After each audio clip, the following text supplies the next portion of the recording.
ஊடகவியலாளர் வந்து தொழிலாளர்கள் சார்பாக பத்திரிகைகளில் அமல்படுத்த வேண்டிய ஒரு மோசடி இதுக்குள்ள இருக்கு. ஒன்று என்னன்னா, இது வந்து விஆர்எஸ் பேக்கேஜ்.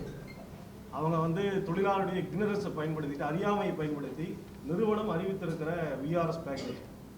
இது என்ன சொல்லியிருக்காங்கன்னா, அதாவது வந்து 50 வயதிலிருந்து 59 வயதும் இருக்கக்கூடிய தொழிலாளர்கள் எவ்வளோ சர்வீஸ் பண்ணியிருந்தாலும் சரி, கடைசியாக வாங்கின 24 மாதங்களுடைய ஊதியத்தை வாங்கி கொண்டு ஷிஃப்டிங் அலவன்ஸ்னு சொல்லி இடம்பெயர்வுக்காக ஒரு 10,000 இது மட்டும்தான் கொடுக்க முடியும்னு சொல்லியிருக்கிறாங்க. 50 வயதுக்கு உட்பட்ட தொழிலாளர்களுக்கு கடைசியாக வாங்கின 18 மாத சம்பளம் மட்டும் வாங்கிட்டு ஒரு 10,000 ரூபாய் கூடுதலாக கொடுத்துட்டு நீங்கள் இங்கிருந்து வெளியே போகணும்னு சொல்லி கையெழுத்து வாங்கியிருக்கிறாங்க. இது வந்து எந்த வகையிலும் ஏற்றுக்கொள்ள முடியாத ஒரு ஒப்பந்தம். தொழிலாளர்களுக்கு, இந்த சாதாரண தொழிலாளர்களுக்கு ஒரு பெரிய விழிப்புணர்வு இருக்காது. அவங்க மிரட்டி கையெழுத்து வாங்கியிருக்கிறாங்க. தமிழக அரசு, குறிப்பாக தொழிலாளர் நலத்துறை அமைச்சகம், தொழிலாளர் நல செயலாளர் தலைமையில் பேச்சுவார்த்தைக்கு ரொம்ப மோசடி, ஏமாற்றப்பட்டிருக்கு. இந்த மீகர் காம்பன்சேஷனை வாங்கிட்டு நிச்சயமாக வெளியே போக முடியாது.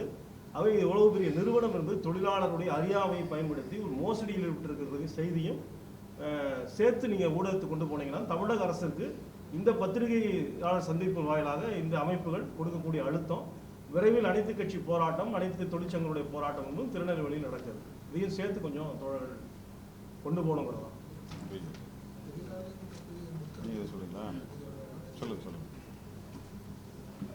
ஊடக நண்பர்களுக்கு என்னுடைய வணக்கங்கள். மாஞ்சோலை தோட்ட தொழிலாளர்கள் நீங்கள் மேலே போய் பார்த்தீங்கன்னா, அந்த பகுதி சாலைகளே இல்லாத ஒரு பகுதியாக இருக்குது. மக்கள் வந்து ஒரு நாளைக்கு ஒரு தடவை தான் போயிட்டு வரலாம்.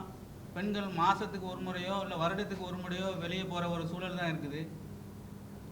இதை நம்ம மனசு வந்து இதற்கு முன்னாடி அரசின் பார்வைக்கு இது போனதோ போகலையோ பல்வேறு காரணங்கள் இருந்திருக்கலாம். ஆனால் இன்றைக்கி இதை அரசோட கவனத்துக்கும் மக்களோட பார்வைக்கும் நம்ம கொண்டு போகக்கூடிய தேவைகள் ஒன்று இருக்குது. அதனால தான் தோழர் திருமுருகன் காந்தி அவர்களை நான் நேரடியாகவே அந்த பகுதிக்கு அழைச்சிட்டு போனேன். அந்த மக்கள் அழுகாத ஒரு நபர் கூட இல்லை. ஆண்களும் கண்ணீர் சிந்துற ஒரு நிலைமை தமிழகத்தில் வந்திருக்குது.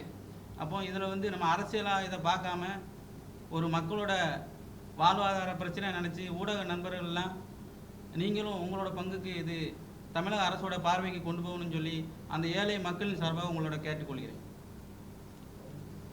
தொழிலாளர் பேசுறீங்க. ஆனந்தராஜ், மரியராஜ் ஏதாவது சொல்றீங்களா?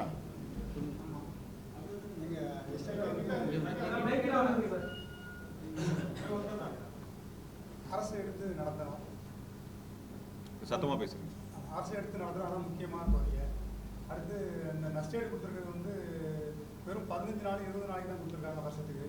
அது 150 நாள் 200 நாள் எங்களுக்கு உயர்த்தி கொடுக்கணும். இன்னொருத்தர் ஐயா நீங்க சொல்லுங்க. கம்பெனி கொடுத்துருக்க இழப்பீடு வந்து எங்களுக்கு காணாது. ஒரு 2 லட்சத்தை வச்சு ஒரு சென்ட் இடம் கூட எங்களால் வாங்க முடியாது. இதை வந்து முதலமைச்சர் கவனத்துக்கு நாங்கள் கொண்டு வந்திருக்கோம். எங்களுக்கு வந்து சரியான ஒரு தீர்வு காணி எங்களுக்கு நல்ல ஒரு வழிகாட்டணும்னு நாங்கள் அரசிட்ட வேண்டிட்டு இருந்தோம். சொல்றீங்களா? அதாவது தொழிலாளர் நிறுவனம் என்று வருகிற பொழுது தொழிலாளர் நல சட்டப்படி அரசு பேச்சுவார்த்தை நடத்த வேண்டிய தேவையும் இருக்கிறது. எனவே முத்தரப்பு பேச்சு தான் என்கிற அடிப்படையில் தான் இருக்கணும்.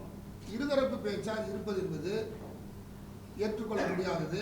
எனவே ஒரு நிறுவனம் தொழிலாளர் என்று வருகிற போது தொழிலாளர் சட்டம் இருக்கிறது, தமிழ்நாடு அரசு இருக்குது.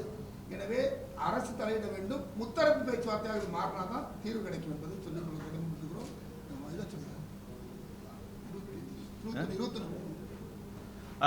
இது இந்த கோரிக்கைகளை வலியுறுத்தி அனைத்து கட்சிகளினுடைய பொறுப்பாளர்கள் பங்கேற்கக்கூடிய மாஞ்சோலை தேயிலை தோட்ட தொழிலாளர்களுடைய வாழ்வுரிமை மாநாடு வருகின்ற ஞாயிற்றுக்கிழமை 21ஆம் தேதி ஜூலை மாதத்தில் திருநெல்வேலியிலே ஒரு மாநாடாக நாங்கள் நடத்துகின்றோம்.